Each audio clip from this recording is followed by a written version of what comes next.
जय श्री कृष्ण।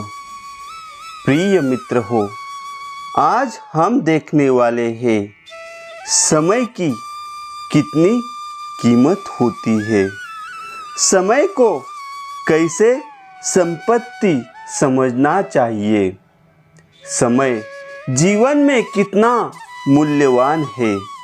मित्र हो, ऐसी मोटिवेशनल बातें सुनने से जीवन में सुख, समाधान, शांति प्राप्त हो सकती है और जो आप चाहोगे वो मनोवांछित फल आपको मिल सकता है।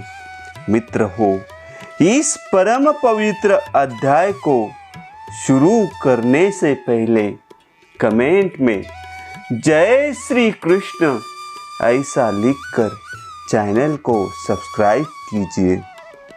जय श्री कृष्ण।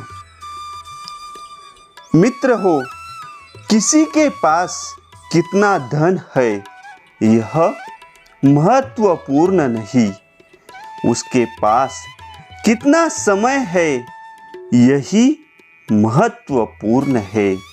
जिसके लिए समय ही सब कुछ है वही समय के लिए महत्वपूर्ण है। समय तो निर्बंध रूप से चल रहा है, किसी के रोकने से रुकने वाला नहीं है।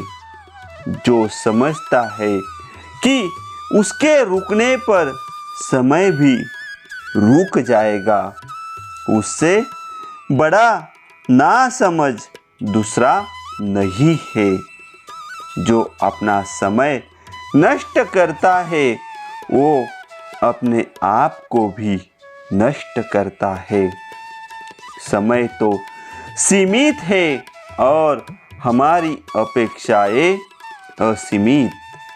इसलिए उपलब्ध समय के साथ समन्वय बिठाकर सीमित को असीमित में बदलना ही सफलता है। समय का सदुपयोग और उचित प्रबंधन ही समय की बचत है। समय की बचत ही हमारा एकमात्र बैंक बैलेंस है। हमारी सार्थकता इसी बैंक बैलेंस पर निर्भर करती है।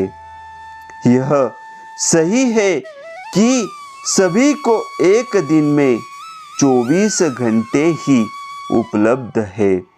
प्रकृति इस संबंध में किसी के साथ कोई भेदभाव नहीं करती, न किसी को एक सेकंड कम देती है और न किसी को एक सेकंड अधिक।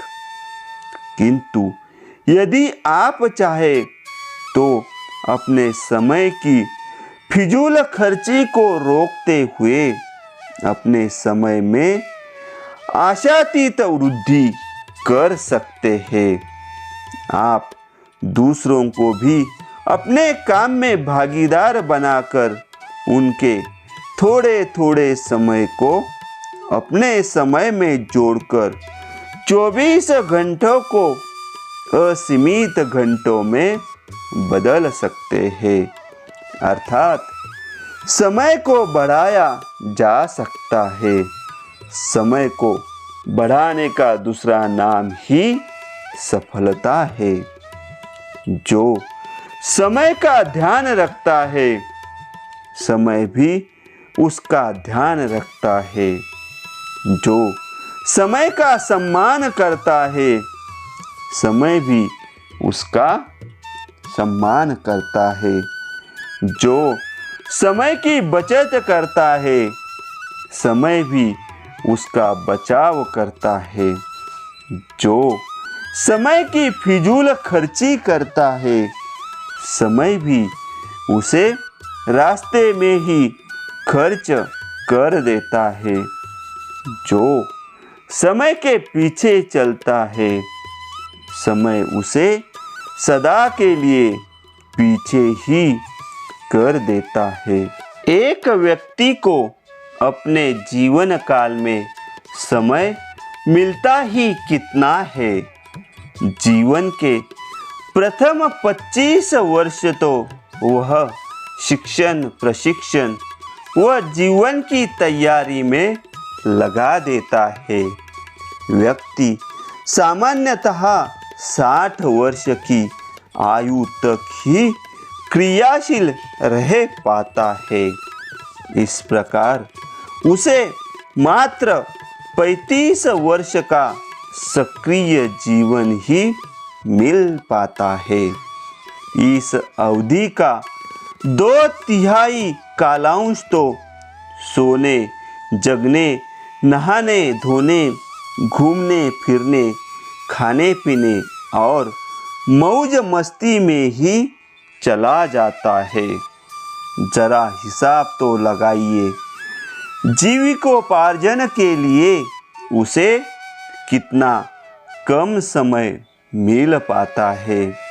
अर्थात हमारे पास समय बहुत ही कम है और जो है वह भी नितांत ही अनिश्चित है। इस प्रकार समय अनमोल है। याद रखें, जो जितना अल्प होता है उतना ही अमूल्य होता है। जीवन तो वैसे ही बहुत छोटा और अनिश्चित होता है। फिर अपने अमूल्य समय को निरर्थक एवं अनुत्पादक कार्यों में खर्च कर देने का क्या औचित्य है। याद रखें, आज का युग तो प्रतियोगिता का युग है। अब ऐसा कोई क्षेत्र नहीं बचा जहाँ प्रतियोगिता न हो। प्रतियोगिता के लिए निश्चित रूप से समय ही सबसे बड़ी कसौटी है। अर्थात समय ही सबसे बड़ी संपत्ति है। समय की बचत की दिशा में सृष्टि के आरंभ से ही नए नए प्रयोग होते रहे हैं। मानव सभ्यता के विकास का प्रमुख कारण भी यही रहा है।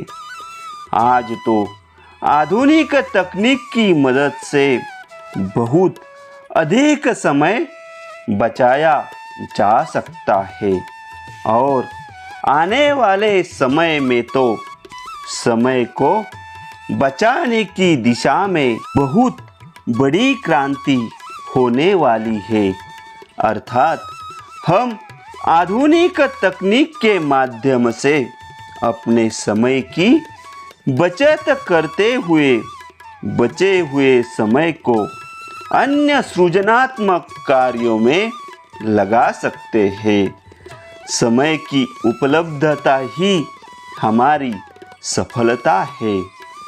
देखा जाए तो जीवन केवल कुछ उपयुक्त क्षणों का योग मात्र है। समय ही हमारी बिसात है और समय ही हमारी थाली है। लेकिन हम प्राय अपना कीमती समय दूसरों की बुराई, व्यवस्था की आलोचना और अहम की लड़ाई में ही बर्बाद कर देते हैं। व्यर्थ की बातों से बचने पर हम कितने तरोताजा और ऊर्जावान होते हैं, इसका अनुमान अनुभव में उतरने पर ही लगा सकते हैं। इसलिए बातूनी बनना, फालतू की पंचायत करना, फटे में टांग फंसाना और व्यर्थ की बहस में अपना वक्त एवं अपनी ऊर्जा लगाना छोड़कर तो देखिए, आपको समय की कमी कभी नहीं रहेगी। स्वाध्याय, व्यायाम, प्राणायाम, योगादि करिए और सदैव मानसिक, शारीरिक एवं आध्यात्मिक रूप से स्वस्थ रहिए। स्वस्थ रहकर ही आप समय का सही उपयोग कर सकते हैं और सफलता अर्जित कर सकते हैं। मित्र हो, यह सब एक उदाहरण के साथ समझते हैं। एक संत ने प्रवचन के दौरान बताया कि समय अनमोल है। समय के बदले मनचाही कीमत वसूली जा सकती है। प्रवचन सुनने के बाद एक अनाड़ी बाजार में जाकर बैठ गया और आने जाने वालों से कहने लगा, मेरा समय बड़ा कीमती है, किंतु मैं बहुत ही सस्ते में देने के लिए तैयार हूँ। जिसको भी चाहिए घंटों के हिसाब से बुक करवा सकते हैं। लोगों ने उसे पागल समझा। कुछ ने उत्सुकतावश पूछ लिया, तुम्हारे समय का हम क्या करेंगे? अनाड़ी ने जवाब दिया, आप कुछ भी कर सकते हैं। जब आप खरीद लेंगे तो समय आपका हो जाएगा। पर अफसोस कि अनाड़ी का एक भी घंटा नहीं बिका। अनाड़ी वापस संत के पास पहुंचा और गुस्से में अपनी समस्या रखी।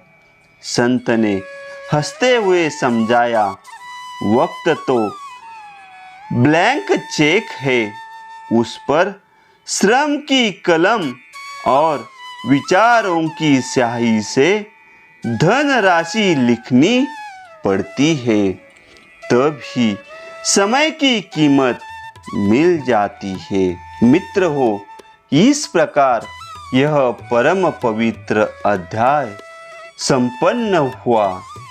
जीवन में ऐसी ही मोटिवेशनल बातें सुनने के लिए चैनल को सब्सक्राइब कीजिए और कमेंट में लिखिए, जय श्री कृष्ण।